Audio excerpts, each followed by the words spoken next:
I have to confess, I don't have a whole lot of confidence in Ronna McDaniel, the head of the RNC.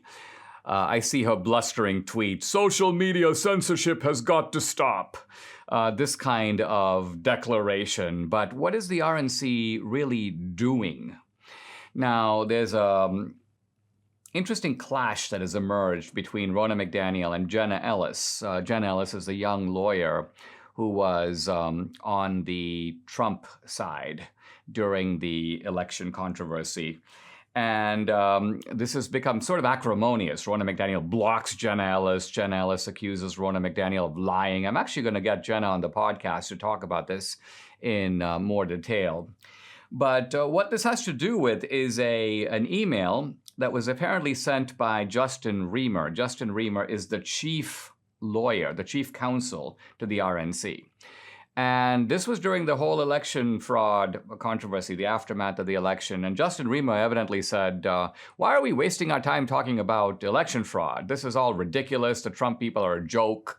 And this was an email that then was forwarded to Jenna, who showed it to Rudy Giuliani, who showed it to Bernie Kerik. They were apparently all at an event together, and these people went berserk because they realized that the RNC, what they saw as their own team, is undercutting their efforts to try to document and prove election fraud. Apparently, Rudy Giuliani called this Justin Reamer guy and said, "Listen, you're not going to be working for us much longer. You're going to be out of a job."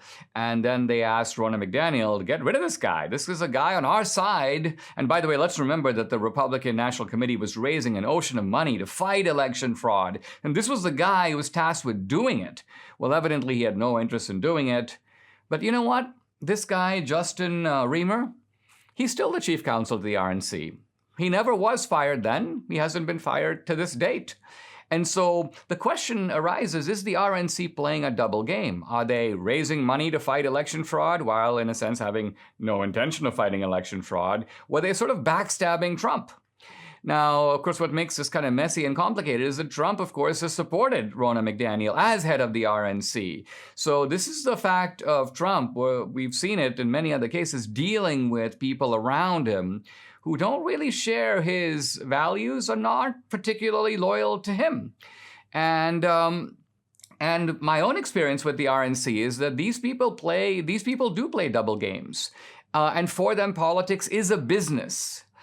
So when I think about why the RNC, you think about it, it may seem odd. Why would the RNC, sort of Trump's team, want to not look into a Republican candidate's claims and see if those claims can be vindicated? Why would they not want to do that?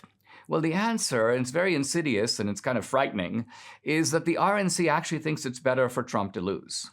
Now, you might think, why would the RNC want Trump to lose? And the simple answer in one word, fundraising.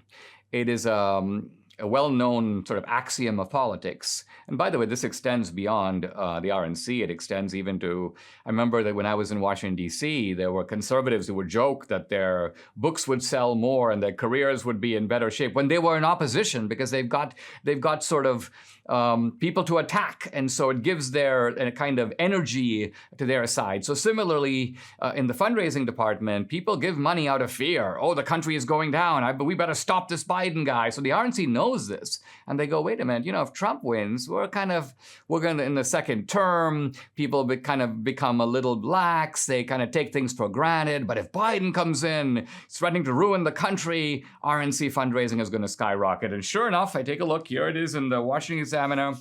National Republican Congressional Committee raises more money in the first half of 2021 than at any time in its history. That's the first line of the article. NRCC boasts a record $45 million in the second quarter. By the way, that compares to $36 million for the Democrats. And the Republicans now go into the midterms, at least as of now, with $55 million in cash.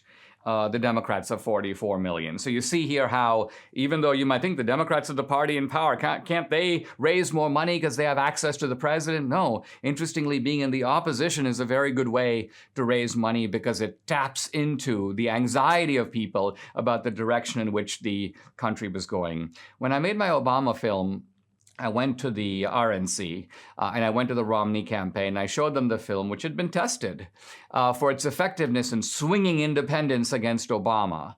And the remarkable thing is neither the RNC nor the Romney campaign, they couldn't have been less interested.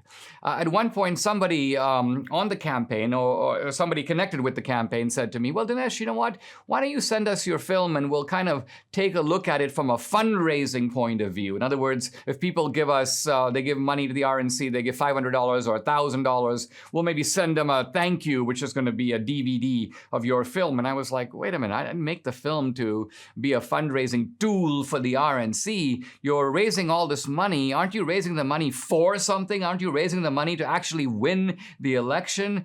But this is how these people operate. They think of politics in terms of lining their own pockets. They are, I have to say, a kind of corrupt operation. In this sense, they resemble the swamp. They're part of the swamp. They're in the swamp, and they are swamp creatures themselves. It would be very naive if Trump didn't at some level know that. But I think what this shows is that we've got to be really cautious where we put our money. We want to give our money to trusted people who are really fighting the good fight, not people who are taking our money on the one side and then laughing at us and undermining the projects that we're trying to fund on the other.